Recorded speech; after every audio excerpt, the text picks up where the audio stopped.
Va ora in onda Liberamente, variazioni e scorribande con Giovanni Sallusti. Eccomi qua.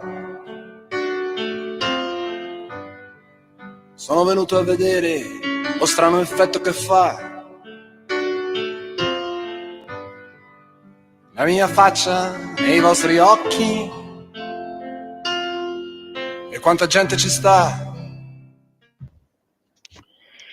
Buongiorno a tutti e bentornati a Liberamente, variazioni e scorribande qui su Radio Libertà.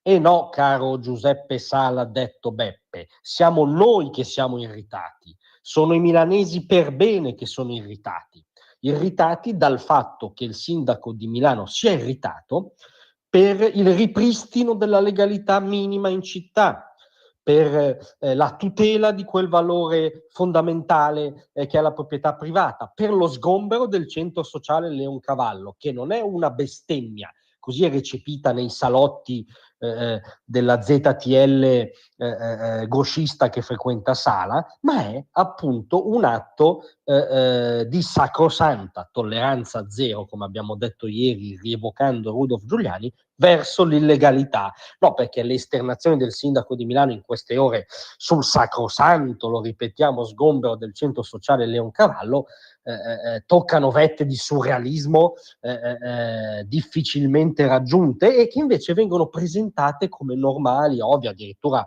come dire dotate di una loro ragionevolezza dai giornaloni, in primis dal Corriere della Sera, un tempo, un'era geopolitica fa, diciamo, organo della borghesia meneghina produttiva, non dei centri sociali che occupano immobili abusivi. In ogni caso Sala è fortemente irritato anzitutto perché non sapeva nulla dello sgombero e bisognava chiedere il permesso a Sala prima di ripristinare quello che c'è nel codice civile, nelle leggi, quello che c'è anche nella Costituzione, no? Cioè appunto il diritto di proprietà privata, anche se purtroppo non è tra i diritti fondamentali come nelle Costituzioni anglosassoni, ma è comunque previsto sia tutelato nel nostro ordinamento. E poi Sala ha rincarato.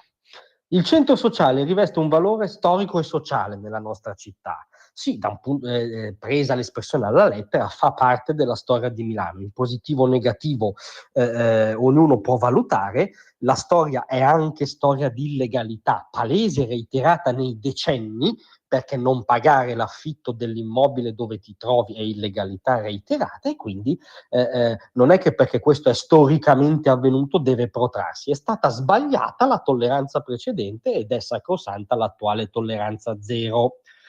Insiste Sala, il centro sociale deve continuare a emettere cultura. Poi ci spiegherà un giorno come emettere cultura, cioè sono radiazioni, sono non so, insomma la cultura si tende a fare senza dirlo, no? Il pensiero sia scritto, sia coagulato in qualcosa di artistico, insomma si tende ad automanifestare, non è che viene emessa cultura col bollino del comune perché è la cultura dei buoni e degli abusivi, aggiungiamo. Bontà sua, Sala dice sì, certo, deve continuare a farlo chiaramente in un contesto di legalità. Grazie, lo ringraziamo molto perché Sala ci ha dato il permesso da oggi di far operare Leoncavallo nella legalità, perché nella sua Milano fino a ieri così non era, quindi cogliamo un'autocritica implicita, diciamo, se vogliamo essere benevoli. Chiude poi dicendo: da anni e anni Leoncavallo è un luogo pacifico di impegno, altra parolina magica, no, del culturame progressista, per cui si emette cultura e si fa impegno, no? Questa parola che sa molto di Novecento, no? L'engagement di Sartre, però insomma da Sartre, che non è certo un riferimento culturale di chi vi parla, alle riunioni degli, come ha detto il direttore Feltri, sfaccendati del Leoncavallo, insomma c'è chiaramente un abisso, no? Tra l'altro che sia sempre stato un luogo pacifico è molto discutibile, essendo stati i loro occupanti abusivi protagonisti anche di scontri nella storia di Milano.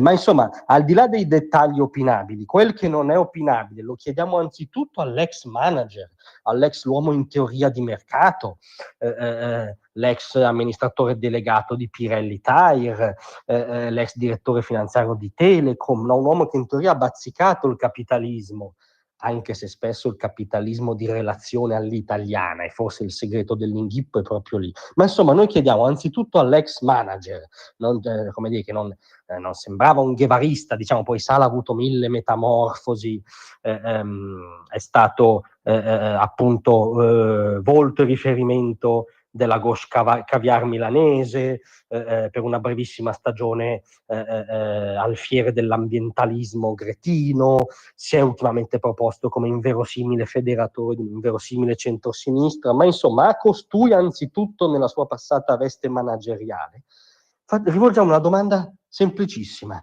che taglia la testa al toro.